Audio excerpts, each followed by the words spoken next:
Arvind Subramanian, Senior Fellow at Peterson Institute, talks about the macro situation plaguing the world economy. He feels that the Fed cannot be blamed for all the world's monetary problems and believes that liberalization in India does have its adverse effects.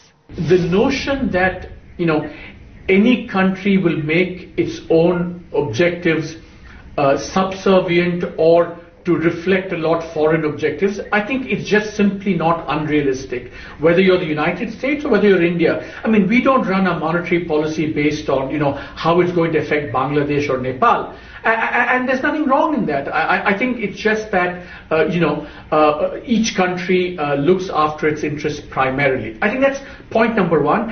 And we in the emerging markets should just accept that. We may want to rail against that. We may want to criticize the US for doing that. Fair enough. But as a pragmatic matter of running our economies, we should just take into account the fact that no country is going to internalize the objectives of any other country. But you can't expect the US or any other country to do very much beyond that for other countries. So I think that's a given. And that's why I feel that, if that's a given, why have we exposed ourselves more? We've exposed ourselves in two ways. One, by opening ourselves up on the capital account, which is what makes the volatility kick in.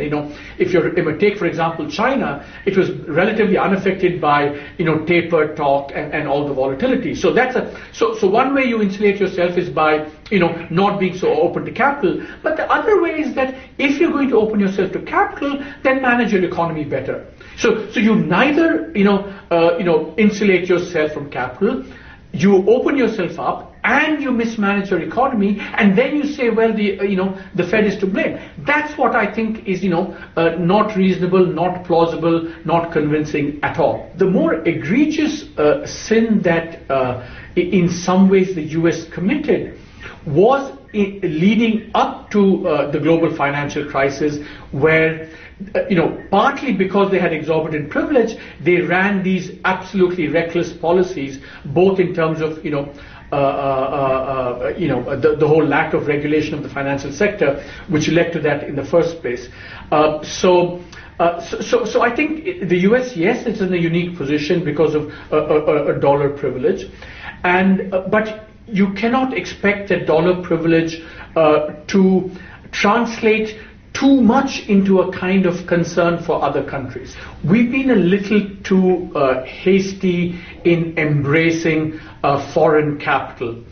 And remember, leading up to the 2000 and let's call it the 2013 mini crisis, the problem was that ever since the global financial crisis of 2008, before that, we've consistently liberalized our capital account. Foreign equities can come in almost unrestricted, and progressively we've been raising the ECB limits, and also, how much money can come in through the banking system. That very liberalization actually created the conditions for the next kind of mini crisis.